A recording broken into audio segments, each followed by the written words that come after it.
So Eden simply means plain or uncultivated land.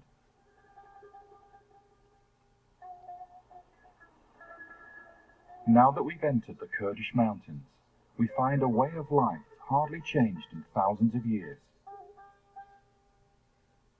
Here you can begin to get a real sense of what the ancient world of Genesis was like.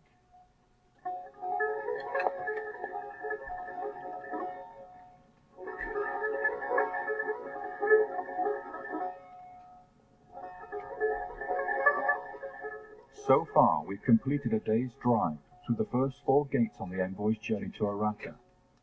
It would probably have taken him the best part of 1 month to cover the same ground on foot. The problem is that we're not sure which direction he went in next. Just a short distance from here is a remarkable place. If it wasn't for what happened there a little less than 200 years ago, we wouldn't be on this journey at all.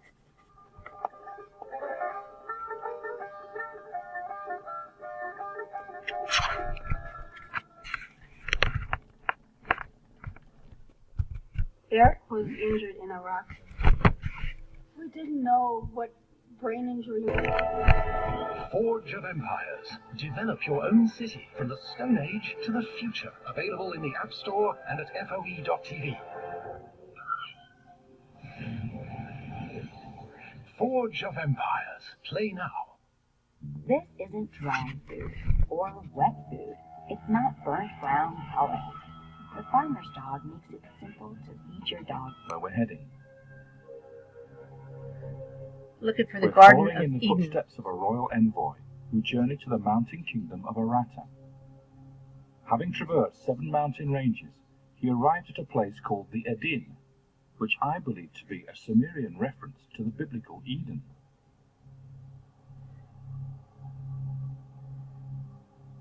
But the envoy's epic tale would have remained lost to us had it not been for the extraordinary endeavours of an English army captain, Henry Rawlinson. In 1844, Rawlinson was exploring the ancient monuments of Persia. High up on the rock face at Behistun, he could just make out the spectacular inscription of the Persian king Darius I.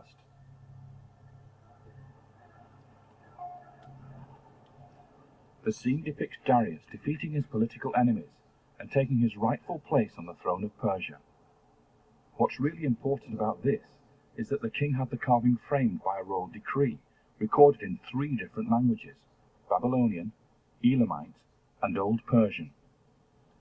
Scholars had been unable to decipher ancient Babylonian, but they already knew how to read Persian. Rawlinson realized that if he could find a way to record all 3 copies of the same decree, it might be possible to decipher the Babylonian and Elamite scripts. So he scaled the 200-foot rock face to record every detail. As a result of Rawlinson's efforts, it was possible to unlock thousands of documents already excavated from the ruined cities of Mesopotamia. Henry Rawlinson appreciated that the only way to make the inscription accessible to people so they could work on it later was to make a copy. Well, he couldn't draw it, and of course he couldn't photograph it in those days with a telephoto lens, so what he had to do was to go up there and make paper squeezies. And he describes how this was done, to shinny up the ropes and press papier-mâché into the surface of the rock to make these squeezies, and then those were brought back and they formed the basis of the materials that the disciples worked on. He was a courageous man because, as you know, it's very inaccessible, it's high up. So it was a rather dramatic thing. You can imagine the wind howling and swaying and all that kind of thing, and Rawlinson saying, no, you have to do every sign, and in fact without that inscription we never would have deciphered cuneiform. And without his daredevil deed, the Bible would have remained our only historical source for the primeval world of Genesis.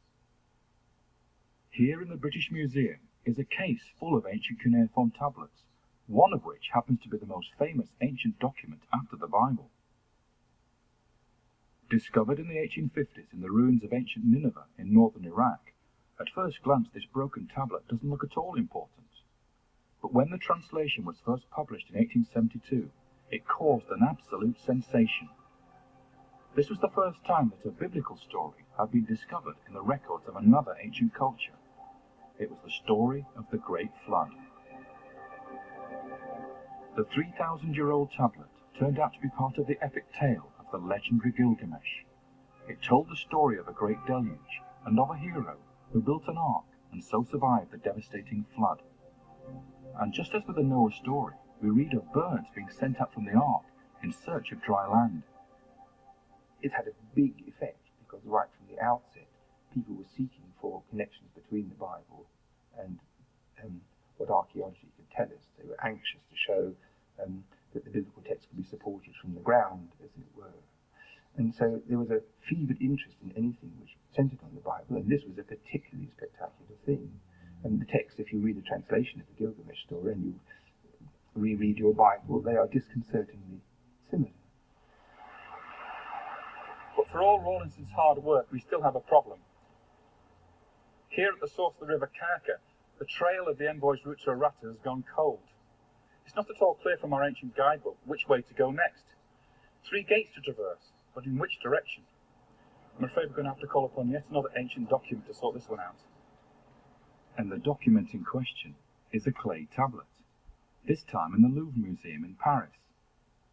It describes a military campaign against the kingdom of Urartu by the powerful 8th century BC Assyrian king Sargon II. Like Enmerkar's envoy, Sargon's army also crossed 7 mountain ranges, but in this case, unlike the envoy, we know exactly where he went.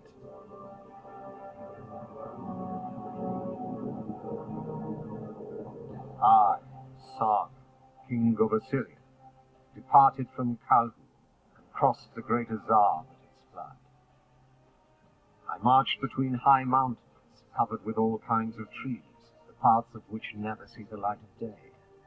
7 mountains I traversed with great difficulty. I then crossed the Rapa and the Rata rivers as though they were irrigation ditches. Against Surikash, a district of the Manian country, I descended. Sargon was heading for ancient Surikash, which lies under the Kurdish town of Saqqez on the Manian plain.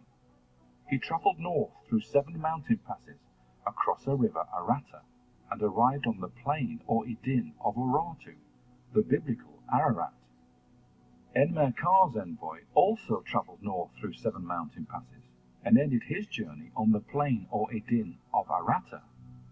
It's surely reasonable to assume that they were going to the same place. And so that's where we need to head next, over the 3 remaining and highest mountain passes, and on down into Arata, Ararat, and the land of Eden.